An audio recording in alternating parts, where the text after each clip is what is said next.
प्यारे बच्चों, सुप्रभात। आज 5 मई 2020 मंगलवार।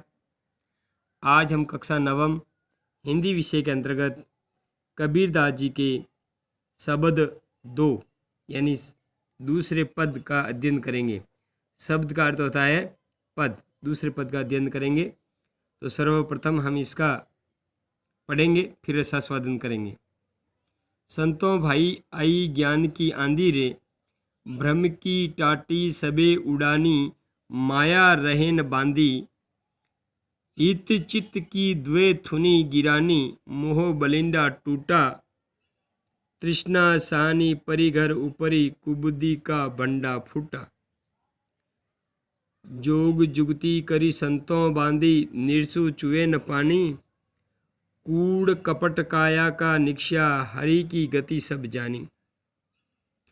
आंधी पीछे जो जल बूढ़ा, प्रेम हरिजन भीना, कहे कबीर भान के प्रकटे, उदित भया तम खीना।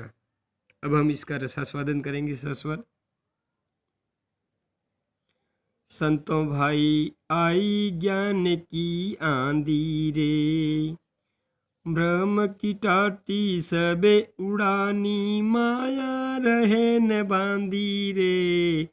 संतों भाई आई ज्ञान की आंधी रे, हित चित्त की दे थुनी गिरानी, मोह बलिंडा टूटा। संतों भाई आई ज्ञान की आंधी रे, तृष्णा छानी परी घर ऊपरी, कुबुद्धि का बंडा फूटा।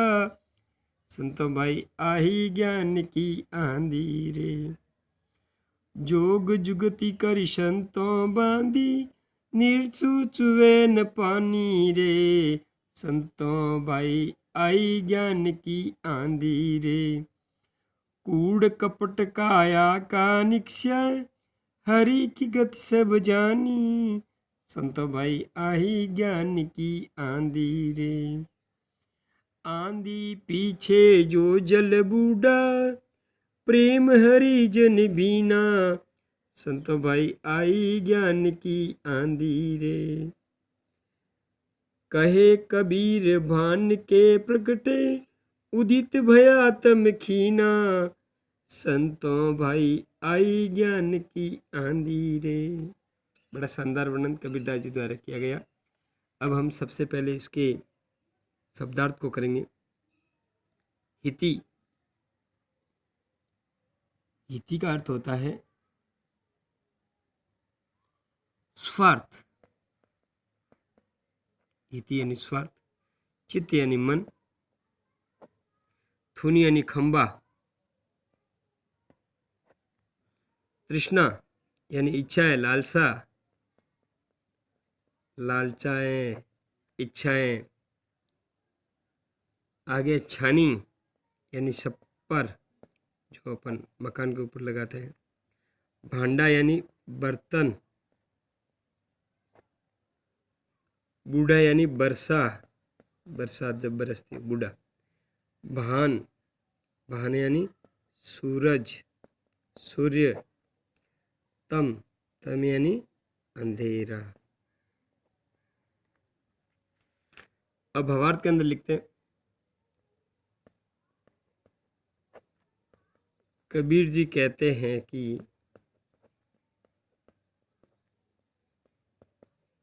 ज्ञान होने पर यानी ज्ञान की आंधी आने पर,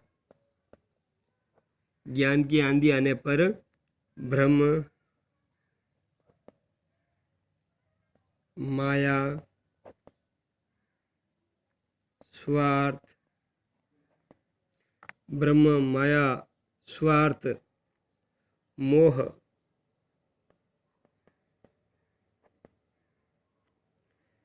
लालसाएं, तृष्णा, कुबुद्धि, कुबुद्धि, कूड़ कपट,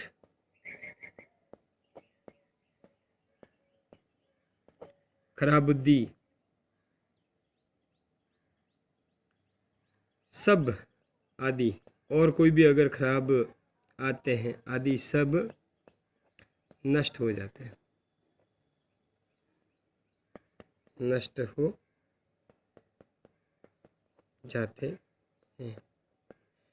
कबीरदास जी कहते हैं ज्ञान होने पर, यानी ज्ञान के प्रकट होने पर, ज्ञान का पता लगने पर, ज्ञान का आभास होने पर भ्रम, माया, स्वार्थ, मोह, लालसा, कुबुद्धि, कूड़ कपट आदि सब नष्ट हो जाते हैं।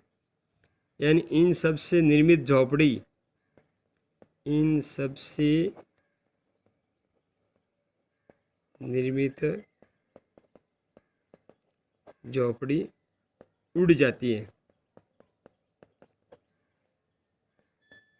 जब आदमी को ज्ञान हो जाता है तब वो किसका सहारा लेता है? योग का।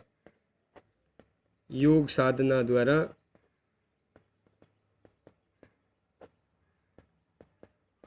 वापस अच्छी आदतें,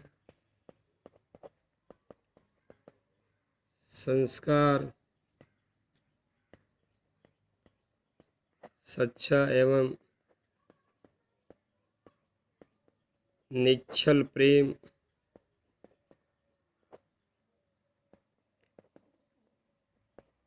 से युक्त धर्म संगत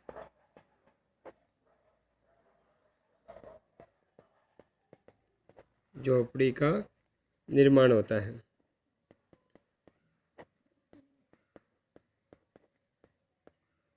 कहने का मतलब यह है कि जब इंसान के मन से कूड़ कपट आदि सब निकल जाते हैं, प्रभु का वास अपने हृदय में होने लगता है, तो वो निश्चल और प्रेमी बन जाता है, भक्त बन जाता है, और उसके बाद में केवल आनंद की प्राप्ति होती है। किसकी प्राप्ति होती है? आनंद की प्राप्ति होती है।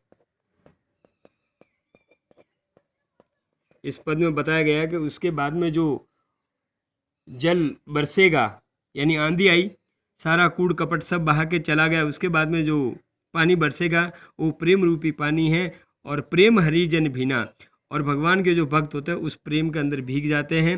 और कबीरदास जी कहते हैं ठीक उसी प्रकार से जो अज्ञान था वो उस प्रकार से भाग गया जैसे सूर्य के उदय होने पर अंधेरा भाग जाता है। अब हम इसके कुछ प्रश्नोत्तर करेंगे। पहला प्रश्न, कबीर ने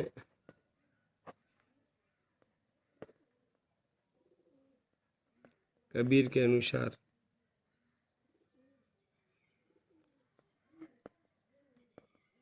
अंधेरा कब चला जाता है?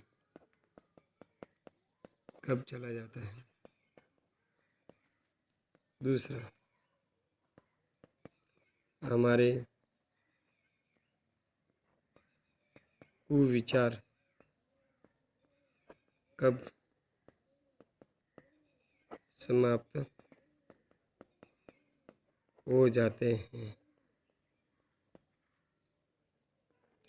तीसरा, ज्ञान की प्राप्ति होने पर क्या होता है?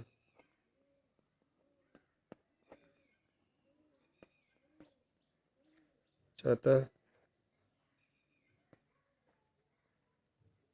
इस पद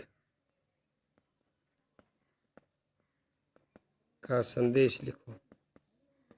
ये पद हमें क्या शिक्षा देता है उसको लिखो। ये 4 प्रश्न हो गए। इसी के साथ आपका ये पद पूरा। कल अपन कबीर के पाठ के प्रश्नोत्तर करेंगे गूगल फॉर्म पर, और फिर अपन नया पाठ शुरू करेंगे पूरक पुस्तिका का। धन्यवाद। जय हिंद। घर में रहें, स्वस्थ रहें, कोरोना का हराएं, मस्त रहें और सदा पढ़ते रहें। धन्यवाद। जय हिंद।